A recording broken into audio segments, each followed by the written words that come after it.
বিসমিল্লাহির রহমানির রহিম। আসসালামু আলাইকুম, সবাইকে সিয়াম স্টাডি পয়েন্টের পক্ষ থেকে স্বাগতম। আজকের ভিডিওতে আমরা আলোচনা করব উপাত্ত থেকে মধ্যক নির্ণয়। তো আমরা প্রথমে হচ্ছে একটা এই উদ্দীপক এখানে তুলে নিয়েছি। এখন হচ্ছে আমরা উপাত্ত থেকে মধ্যক নির্ণয় করব। তো প্রথমে হচ্ছে আমাদেরকে মধ্যক নির্ণয় করতে হলে আমাদের জানতে হবে যে এই শ্রেণী আর গণসংখ্যার সাথে আমাদের ক্রমযুক্ত গণসংখ্যা হচ্ছে নির্ণয় করতে হবে। তো আমাদের এখানে শ্রেণী দেওয়া আছে, তাহলে আমরা শ্রেণী বরাবর হচ্ছে আমরা এই শ্রেণীর মানগুলো তুলে নেব। তাহলে 41 থেকে 50, 51 থেকে হচ্ছে 60, 61 থেকে 70, 71 থেকে 80, 81 থেকে 90, 91 থেকে 100 এবং গণসংখ্যা আমাদের দেওয়া আছে হচ্ছে 5, 7, 10, 8, 6, 4। এখন হচ্ছে আমরা ক্রমযুক্ত গণসংখ্যা নির্ণয় করব। ক্রমযুক্ত গণসংখ্যা নির্ণয় করার সিস্টেম হচ্ছে প্রথম হচ্ছে গণসংখ্যার করে যেই গণসংখ্যাটা আছে এটা হচ্ছে আমাদের এখানে লিখতে হবে। গণসংখ্যা প্রথম 5 আছে, তাহলে আমাদের প্রথম 5 লিখবো। 5-এর পর হচ্ছে আমাদের পরবর্তী যে গণসংখ্যা আছে এটা হচ্ছে আমরা যোগ করবো। তাহলে 5 এর সাথে হচ্ছে 12, 12 সাথে 10 যোগ করলে আমাদের হবে হচ্ছে 22, এই 22 এর সাথে 8 যোগ করলে হচ্ছে 30। আমরা হচ্ছে ক্রমান্বয়ে যোগ করে যাব। 30 এর সাথে 6 যোগ দিলে হচ্ছে 36, এই 36 এর সাথে 4 যোগ দিলে হচ্ছে 40। তাহলে এখন হচ্ছে আমরা এখানে আরো একটা ঘর করব।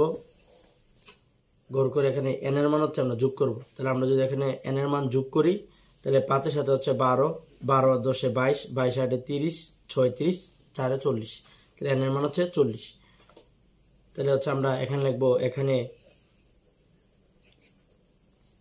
n সমান সমান 40 যা জোড় সংখ্যা।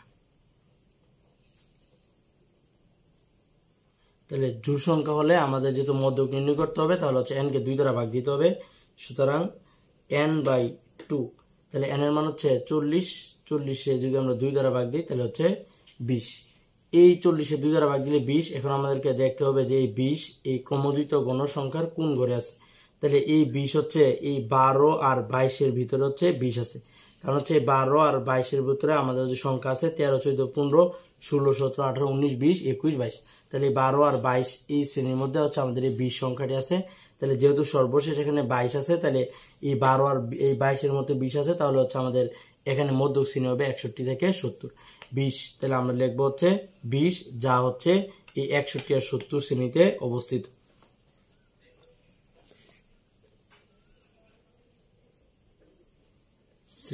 অবস্থিত।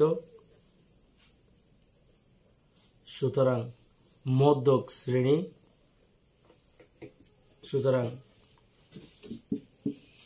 মধ্যক আমাদের মধ্যকের সূত্র হচ্ছে L plus n/2 minus fc into h/fm, যেখানে এটা হচ্ছে আমাদের মধ্যক নির্ণয় সূত্র। তাহলে হচ্ছে আমাদের এই মধ্যক নির্ণয় সূত্র হচ্ছে L plus n/2 minus fc into h/fm, যেখানে L হচ্ছে মধ্যক শ্রেণীর নিম্নসীমা, fc হচ্ছে মধ্যক শ্রেণীর পূর্ববর্তী শ্রেণীর ক্রমযুক্ত গণসংখ্যা, h হচ্ছে শ্রেণী ব্যবধান, fm হচ্ছে মধ্যক শ্রেণীর গণসংখ্যা। তাহলে আমাদের এখানে মধ্যক শ্রেণী হচ্ছে 61 আর 70। তাহলে আমাদের L এর মান হচ্ছে মধ্যক শ্রেণীর নিম্নসীমা। তাহলে 61 আর 70 এর মধ্যে 61 হচ্ছে নিম্নসীমা। তাহলে আমরা L এর পরিবর্তে লিখব হচ্ছে 61 প্লাস n/2, তাহলে n/2 এর মান হচ্ছে 20, তাহলে আমরা হচ্ছে ডিরেক্ট এখানে 20 লিখে দিব, মাইনাস fc হচ্ছে মধ্যক শ্রেণীর পূর্ববর্তী শ্রেণী ক্রমযুক্ত গণসংখ্যা। তাহলে হচ্ছে আমাদের মধ্যক শ্রেণী হচ্ছে 61 আর 70। তাহলে মধ্যক শ্রেণীর এই পূর্ববর্তী শ্রেণীর ক্রমযুক্ত গণসংখ্যা হচ্ছে 12। তাহলে 12 হচ্ছে আমাদের এই fc। তাহলে হচ্ছে আমরা এখানে লিখবো হচ্ছে 12, এইচ হচ্ছে শ্রেণী ব্যবধান। তাহলে 41 থেকে 50 পর্যন্ত আমাদের ব্যবধান হচ্ছে 10। তাহলে হচ্ছে আমরা লিখে দিলাম 10। আর fm হচ্ছে মধ্যক শ্রেণীর গণসংখ্যা। তাহলে আমাদের মধ্যক শ্রেণী হচ্ছে 61 থেকে 70। তাহলে এই বরাবর গণসংখ্যা হচ্ছে 10, তাহলে fm হচ্ছে 10। আমরা যদি এখন ক্যালকুলেশন করি তাহলে হচ্ছে মান আসবে এখানে 61 প্লাস 20 থেকে 12 চলে গেলে থাকবে হচ্ছে 8।